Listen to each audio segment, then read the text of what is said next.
Hello and welcome, ladies and gentlemen. On behalf of Genesis Chiropractic Software, I'm Dr. Tabor Smith, and we're back again. I'm really excited about the webinar interview we have this week.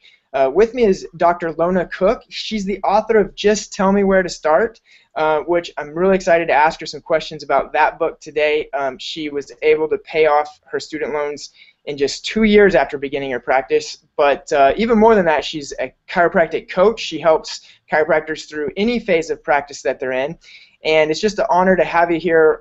Welcome, Dr. Cook. How are you? Great. Thanks so much, Dr. Smith. Awesome. Well, let's get right into it. I want to first hear a little bit more about you. So if some of the listeners out there haven't heard about you yet, how'd you get into doing what you do? Sure. Yeah.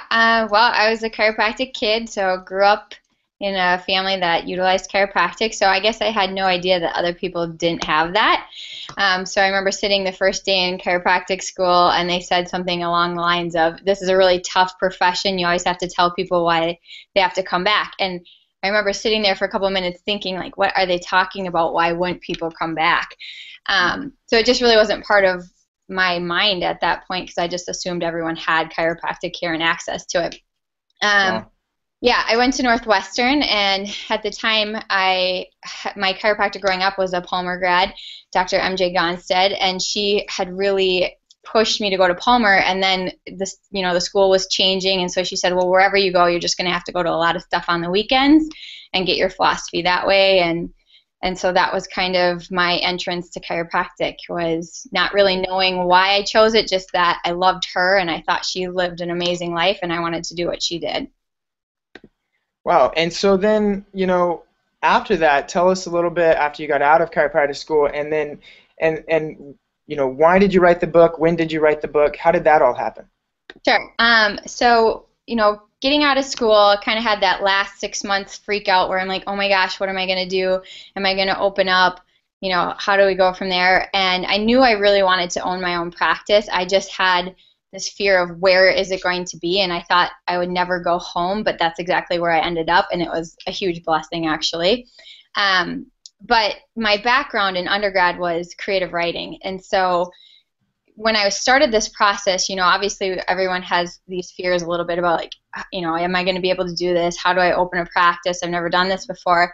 But once things started to get rolling and I realized how much energy I was putting into this and marketing and doing all this stuff, I thought it would be such a good resource for me to kind of document what I went through to get the doors open, get volume up, paying off those loans, all those things. And so I kind of wanted it to be this real simple read for either someone entering chiropractic school or once you're in it or even after it, for that matter, and to kind of look at it day by day or month by month, how you chip away at doing that. So, I'm really interested in this, and in fact, I can't wait to read the book. But I know it took you hundreds of pages to put all of those ideas down on paper. But tell us a little bit about the book. Tell us how paying off school loans. The amount of school loans, I'm not sure how much you had, but $150,000 is like average. How did you do that in 2 years? That doesn't even make sense. Well, it's not about the money, which is the truth, but the money is like the side product of it, right? So I lived a pretty unglamorous life, especially in the beginning. I moved back in with my parents, so that was when I went for my business loan. That was one of the things I said I'm willing to do. I'm going to move back in for 6 months was my goal, and I have a great family, so it was really great that they let me do that. But it was one of those things that I think that he even said that to me, I'm going to give you this loan because you're willing to do some things that a lot of people aren't willing to do, to sacrifice to open the business. Right. So I have my dog running around in here. It's all good.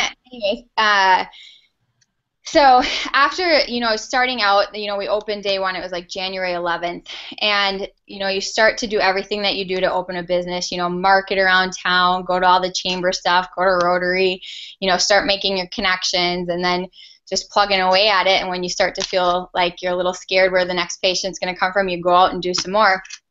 And, so slowly each month I saw that, we're building, and I had a great CA from the start, and she really helped kind of keep me stable too when I had those little freakouts where I'm like, oh my gosh, how are we going to do this? Right. And it got to where we were 6 months open, And I knew my student loans were coming due, and I said, okay, my goal is I'm going to pay $1,000 more each month because each month we're going to grow. So I'm going to grow, and that $1,000 is going to be there. And so, June 2010, we made our first payment. It was $1,000, and then next month was going to be 2,000, and then I just kept going up incrementally. And I think Wow. I got up to like 5,000 or 6,000, and that's when I realized, well, this doesn't make sense to necessarily do it in these big chunks anymore. Instead, I'm going to try and pay something each day. So, you log into FAFSA, and so let's say, that day you saw 30 patients, but you had some good collections. Okay, I paid a little more. Then the next, month, maybe you're seeing 40 patients a day. Okay, now I'm going to do this, and the coach I had during that period, the first year I was with Epic Practice, and then after that I was with Dr. Tori Robeson with Winner's Edge, and he really helped solidify in my mind this financial picture and what I was trying to create and what to do with the money, because it's all energy, right? So Right. more people coming in, you're serving more people, there's more energy in the office, same thing, there's more money coming through, but you've got to do something with it. So that's where I started this whole paying every day, and you could just watch those loans plummet. So I tackled, the smallest one first, then the second one, then, on, and all of a sudden, 2 years in, they were gone. So Wow. yeah, it was really Well, neat. let me ask you this, because this is what pops into my head when I think about that. As especially starting out, there's probably a lot of chiropractors right now listening to this that they either are about to start or they just started, maybe not long ago. And the old saying, or maybe it's DeMartini that says this, but where your focus goes, your energy flows. And so they're extremely focused on getting new patients, trying to grow this practice. And it sounds like you put a lot of focus on your school loans. I know as a chiropractor, for me, like it's on auto payment almost. I never focus on that, but that makes sense why I'm still paying on my loans is I haven't been focusing on that. And so what would your advice be to all of us really on, what caused you to focus more on that and how can we do that? Well, I think it's a balance. So, if you would have been around me during that period, I don't think anyone else knew I was focused on that necessarily. I think the reason it works so nicely together is like if you're really focused on growing the practice, right? So there's usually a number goal, like however many a week or whatever, and Mm-hmm. you're seeing the new patients that you're trying to bring in. It is good to be focused on that because you have to use that goal to drive your actions, right? Like you can focus and have a plan all you want, but if you're not willing to go out and get outside your comfort zone, the universe can't pay you what you're going to ask for then, right? Right. So the same thing I think is true with, if you're ready to work really hard at bringing all these people in, you also have to expect there's going to be a return, and that's part of knowing what to do with the return, right, is that money flow. So I feel like they're very synergistic I'm expecting my numbers to go up.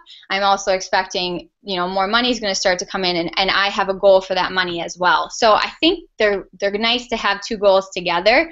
The thing about it is I think I would actually choose what you're saying to be your number one, is to always worry about, or not worry, but think about the goals you have for the people, because the rest will follow, and then you can streamline that too. But it's nice if you have that both working, where you're like, okay, in 6 months from now, this is the level I think I'm going to be at, and by the way, this is what my loans are going to look like, or my savings are going to look like at this point. Right. Well, I think that's extremely valuable to even remind chiropractors, to do that, because myself, I haven't put that kind of focus in, and I'm just extremely impressed with what you've done there. And so I'm going to ask you a little bit more about, the chiropractors who've been in practice for a little while here in just a second. But first, for the people who, were starting out, give us some action steps. So I know we've already got some, your story and how you did these types of things. But let's say I was fresh out of school, I'm starting my practice, and you're my coach. What should I keep in the back of my head? What should I be doing right now? Okay, it's like an onion, right? There's multiple layers to that Right. question. Okay, so first, I think the number one thing that I did was invest in myself. And what I mean by that is like the amount of like looking closely at your inner being, and also like what you're willing to do, who you are, what are the patterns that maybe aren't so good that you do too, and be willing to look inside yourself is probably the number one thing I think that growth spawns off of. So if you have really high self-confidence in that you're able to produce and you're willing to go out and work, then that's going to probably equate to you growing faster in your business, as well as, you know, learning about your value systems and whatnot. So if you're, you know, really committed to your business, well, it's probably going to be easier for you to grow your chiropractic office than someone who's like really committed to maybe their family life, even though not right or wrong, right? It just is the value system that you make choices from. So I think there's that at the very core of it that you have to be working on always. The next level is the action part that cannot be obviously overlooked, which is going out every single day. And it's like a popularity contest, right? It's like going out and meeting as many people as you can, you know, and it's never going to be one thing that builds your practice. It's like 100 things that build your practice. So you don't know what of those 100 are going to be the best payoff, so you have to kind of do all of them. So for me, one of the easiest things was to just, you know, say over lunch, I'm going to go to 10 businesses every day and just, you know, walk in, introduce myself, try and never be annoying, but just smile and let them know who I am and where I'm at, and then make sure I learn who they are too, so that I build my like business contacts. Because part of it is just getting your face in front of people or your brand in front of people as many times as possible. And they might not act on it for 6 months or 6 years even, who knows. But it's starting to show your presence all around town, right? So obviously my area is only about 20,000 people. So it's not like, I mean, there's still a lot of family connections and things that are happening. So if you meet one person, they're connected to 20 other people, but you've got to meet them over and over again. So, you know, Rotary, Chamber, Kiwanis, all these things I think are really big in the beginning, because you don't, I mean, if you're like me, even if you're going back to your hometown, you haven't been there for like 8 years. And when you were there, you were a high school kid. So, you know, some people might know your family, but they don't know you as a business person. They have no idea what your persona is like probably anymore. And so that can't be overlooked, of just making those connections. And then there's all the other facets of marketing that you have to do too, obviously, which is like just getting your good web presence up, making sure that you're starting to do all the things that localize your business there in that community. Then there's the internal stuff, right? So you can bring in all the new patients that you want, but if you don't know what to do with them once they're in there, that's another level too. And that's a learning curve, right? You know, it's like you screw up a little bit, you learn what you should do differently or how you should communicate differently or where you're dropping the ball. And I think I see that as one of the things that most people that I talk to, you know, they want to skip that part of like having the learning curve. Like, how do I get right from 0 to 100? And I don't think that's possible. I mean, we all can be on different learning curves, but we all have to do that for ourselves. No one can do it for you, just like no one can really actually market for you. Right.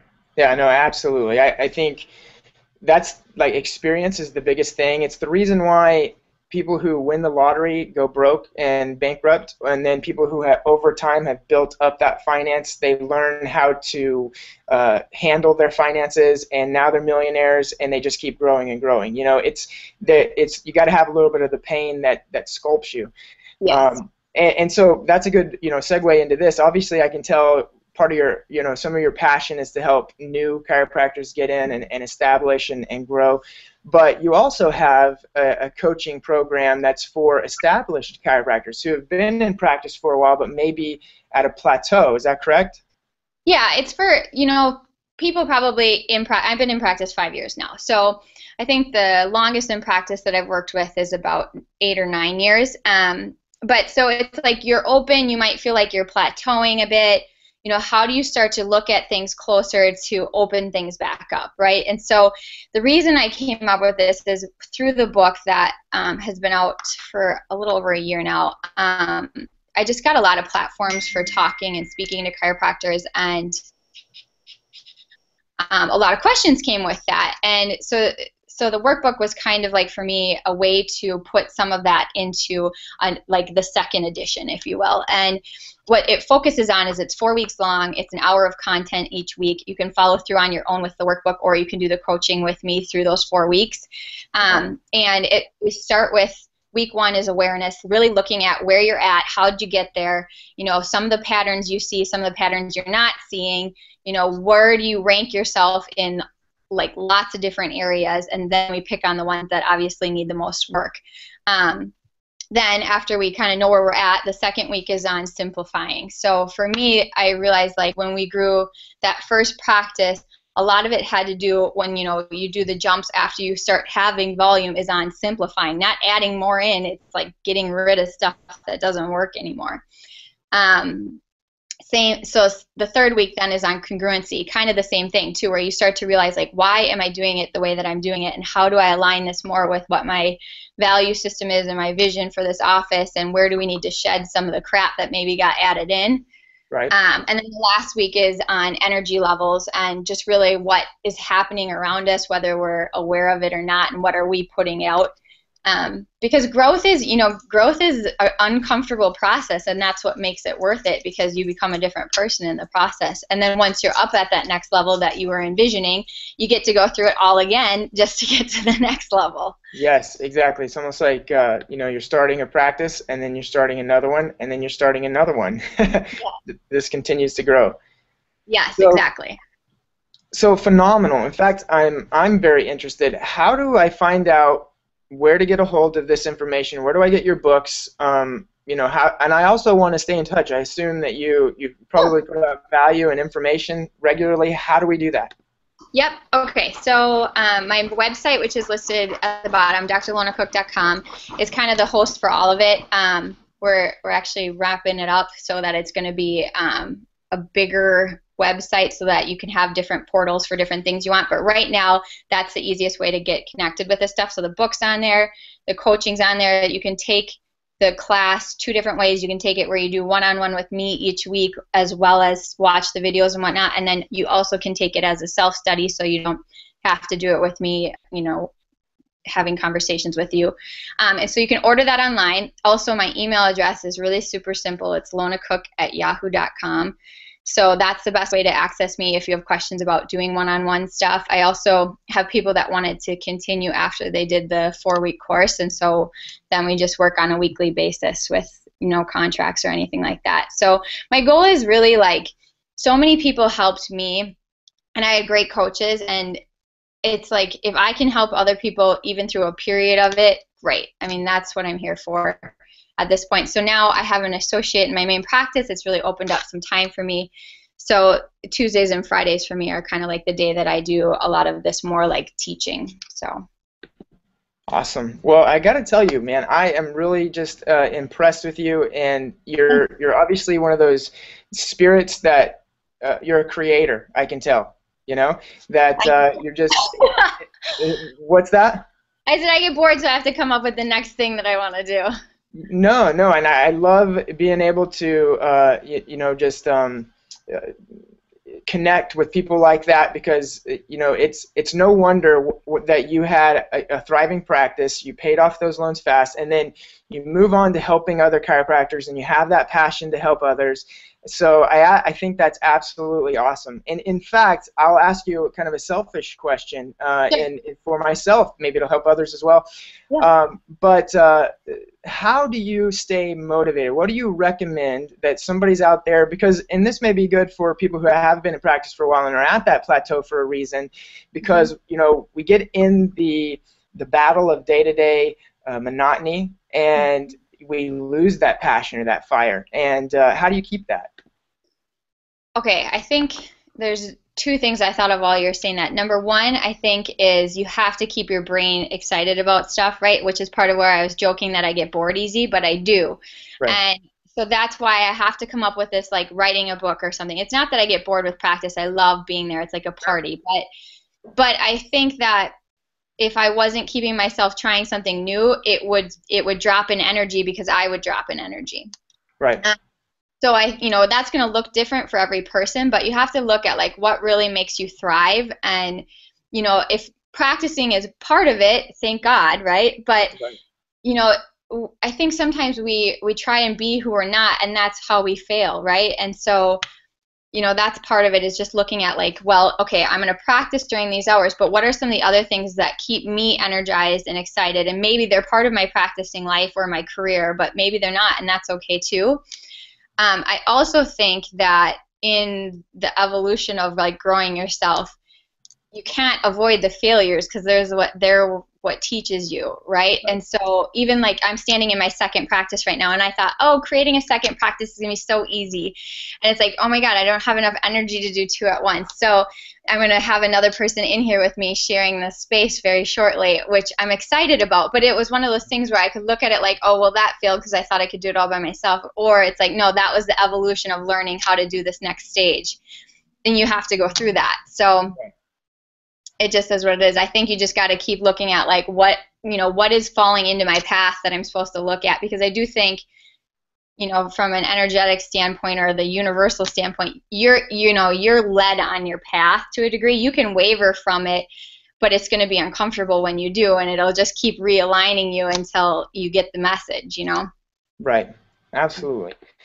Well, I just want to thank you for bringing that energy and passion today on this webinar. I can definitely feel it.